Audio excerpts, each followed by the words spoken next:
당신은 지금 화가 잔뜩 난 상황입니다.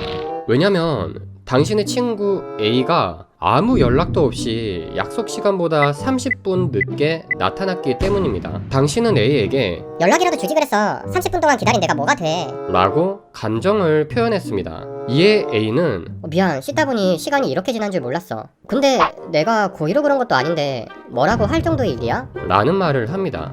당신은 황당함을 느끼고 이렇게 얘기합니다. 네가 고의로 그런 게 아니더라도 내가 30분 동안 기다렸잖아. 그러자 A는 그래서 내가 미안하다고 말했잖아. 그럼 끝난 거 아니야? 라는 말로 당신의 말문을 막아버립니다. 이런 상황 분명 실제로도 겪어보셨을 겁니다.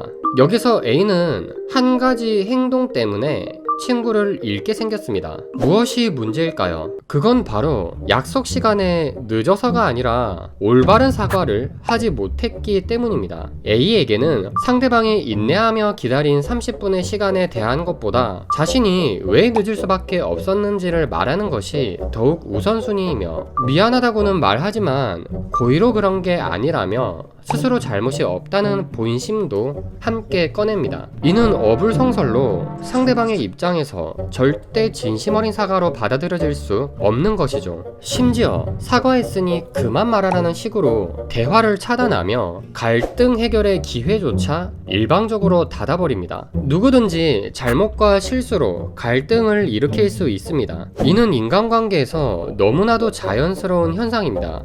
하지만 이 갈등을 다시 회복시킬 수 있는 유일한 기회는 올바른 사과밖에 없습니다.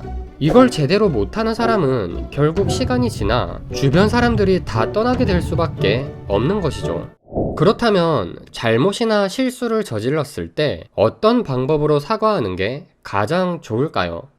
하버드대 임상 전문의 몰리 하우스의 저서 그때 이렇게 말했더라면 에서는 연구를 통해 밝혀진 좋은 사과는 다음과 같은 단계를 따른다고 설명합니다. 첫 번째, 우선 사과하기 전에 먼저 상대가 무엇 때문에 어떤 감정이 들었는지를 이해하는 과정이 필요합니다. 그러기 위해서는 상대방이 하는 말에 우선 경청하는 자세가 필요하며, 상대방이 제대로 말을 해주지 않는다면 내가 너의 기분을 상하게 만든 것 같은데 혹시 어떤 것 때문인지 물어봐도 될까? 와 같이 질문하는 것이 필요합니다.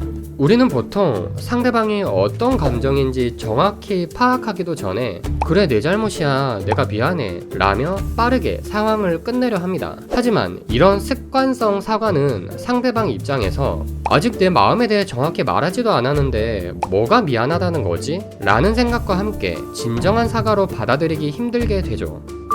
두 번째, 상대가 무엇 때문에 어떤 감정을 느꼈는지 정확히 이해했다면 네가 뭐뭐해서 뭐뭐했구나 와 같이 당신이 상대의 마음을 이해했다는 것을 먼저 짚어주고 진심을 담아 미안하다는 사과를 전합니다. 세 번째, 경우에 따라 사과만으로 책임이 끝나지 않을 수 있습니다. 상대방에게 앞으로 필요한 것을 물어보고 차후 이런 일이 발생하지 않도록 명확한 해결 방안을 약속하거나, 드물지만 금전적 배상이 필요할 수도 있죠. 상대방의 기분을 더욱 센스있게 풀어주기 위해 작은 선물을 준비하는 방법도 있습니다. 물론 이렇게 진심으로 사과하는 것이 쉽지 않을 수 있습니다. 왜냐면 대부분 상대방에게 상처를 줄 땐 고의로 그런 게 아닌 경우가 많거나 서로 쌍방으로 상처를 주고받은 경우도 많을 테고, 사과를 먼저 한다는 것 자체가 뭔가 지고 들어가는 느낌이 있기 때문입니다. 하지만 저자는 결코 사과는 손해가 아니라고 말합니다. 진정한 사과는 상대뿐 아니라 자신의 불편했던 감정을 해소하는 데도 엄청난 효과가 있으며, 또한 진정한 사과를 할 줄 아는 사람은 오히려 더 존경받게 됩니다. 2009년 오바마 미국 전 대통령이 처음 취임하고 세계를 향해 한 연설은 바로 다름 아닌 사과였습니다. 지금까지 미국이 저질렀던 실수들을 진심으로 인정하고 책임지겠다는 이 연설은 많은 사람들을 감동시키고 움직였죠. 반면 사과를 하면 안 되는 경우도 분명히 알아두어야 한다고 저자는 말합니다. 그것은 바로 상대가 사과를 원하지 않을 때, 그리고 내가 잘못한 것이 없을 때입니다. 물론 내가 실수한 것이나 잘못한 것이 없어도 상대가 받아들이기에 기분 나빴다면 사과가 필요한 경우도 있지만, 어떤 상대는 당신의 죄책감을 이용하기 위해 억지로 잘못을 만들어 사과를 요구할 수도 있습니다. 이는 전형적인 가스라이팅 수법이며, 이럴 땐 잘 판단하여 사과를 하지 않는 것이 필요할 수 있습니다.